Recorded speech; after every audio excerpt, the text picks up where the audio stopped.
Hello, posture lovers. Welcome to week 3 of Posturing 101. I'm feeling a little festive and Christmassy today.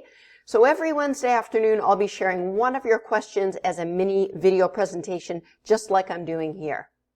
If you missed last week's question, make sure you're following our Facebook page and join 50,000 other subscribers when you subscribe on YouTube so that you never miss out.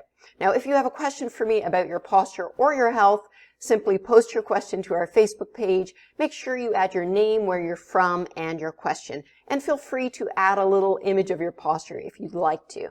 Now, if your question is selected, you'll get a personal shout out from me, a mini video presentation just like this one, and an invitation to join our private Facebook page at Posture Matters, where you'll get a lot more time and advice from me. Let's jump straight into this week's question from Kim Mercer. So Kim says, I thoroughly enjoyed your class and learned so much. Thank you, Kim. I have had forward neck posture since my early 20s at least, and I'm pretty sure it stems from daily routine, hunchback. I was a swimmer, and I had a bad whiplash at the age of 21. I struggle with tight hamstrings and have had hip misalignment issues, and often have a slight stiff neck that crunches when I rotate my neck. And at age 50 now, I hear you, Kim. I'm determined to do as much as I can to fix this. Thanks again, Kim. All right, Kim, so let's dive straight in here. The first concern that you have is your forward head posture. Now, Kim says this began when she was in her early 20s. She mentions her habits of daily living as one possible cause of forward head posture, and she's absolutely correct. So our modern lives are constantly pulling us forward and down. Texting, using tablets and computers, sitting for very long periods of time, and even some positive habits like the sports we do as adolescents and adults. So Kim was a swimmer, and children and adults who spend a lot of time training for one particular sport, they can develop poor posture habits associated with that sport. Let's look at swimmer's posture. Let's take a look here at the picture number 1, just up top here. Now notice that instead of the head lining up with the swimmer's spine, when they dive, the head is flexed into a forward position. And you can imagine if you're doing that for 5, 10, 15 years of swimming, that could lead to some posture issues if you didn't do corrective exercises like the chin tucks that I teach in my Posture Size Essential course. Now let's look at swimmer number 2, a little further down there. Notice the hand position. If you were to reach out your hands, so swimmers are taught to rotate. Now this is a butterfly swimmer.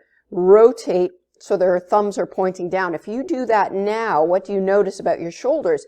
Well, you have to internally rotate them to get the thumb down, to give you that most pulling power when you're swimming. But obviously it can cause round shoulders, internal rotation. I've got a great exercise for that full body extension in my forward head posture course, Cause and Cure. I know, Kim Mercer, that you've enrolled in that course. Now also, let's look right down at the bottom here. Check out this swimmer's round shouldered appearance, not just because he's lifting up from the pool. With proper technique, those back muscles should still engage and keep your shoulders retracted. Check out his right shoulder compared to his left. That's rolled in a lot further. So I've got a great little exercise for you now, arm circles, that's also found in my Posture Size Essentials course. Let's take a look. So let's slide down onto our right side. Use your arm under your head for support in the semi-fetal position with your body. Arms outstretched, going anti-clockwise. And let's start the first one. And 1. That's it. No movement in the back. It's all coming through the shoulder. And 2. Really enjoy that stretch you feel in your pecs. And 3. And let's roll over onto our back and right onto the opposite side. Head comes underneath.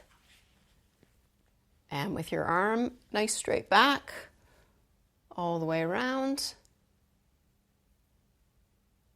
And 2.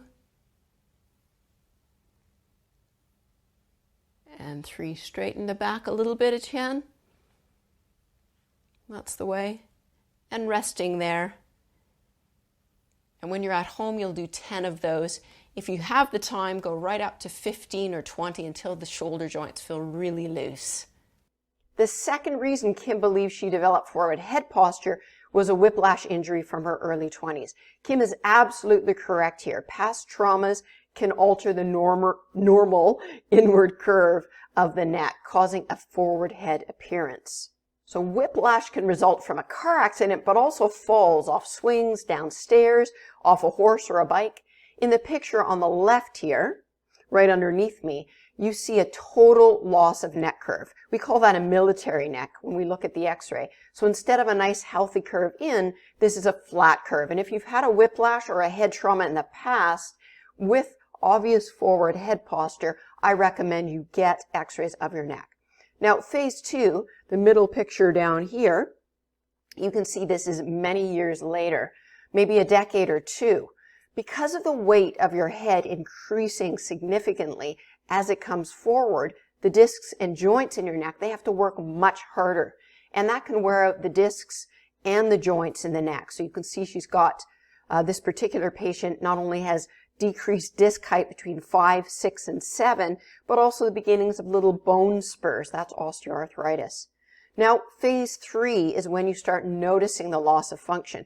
You find it hard to turn your head to look at your blind spot when you're driving maybe, and perhaps you're hearing some grinding and crunching sounds in your neck like Kim, which is due to the slack ligaments between each of the vertebrae. When the disc height is decreased, those slack tissues start to rub and grind, and those are the noises that you hear.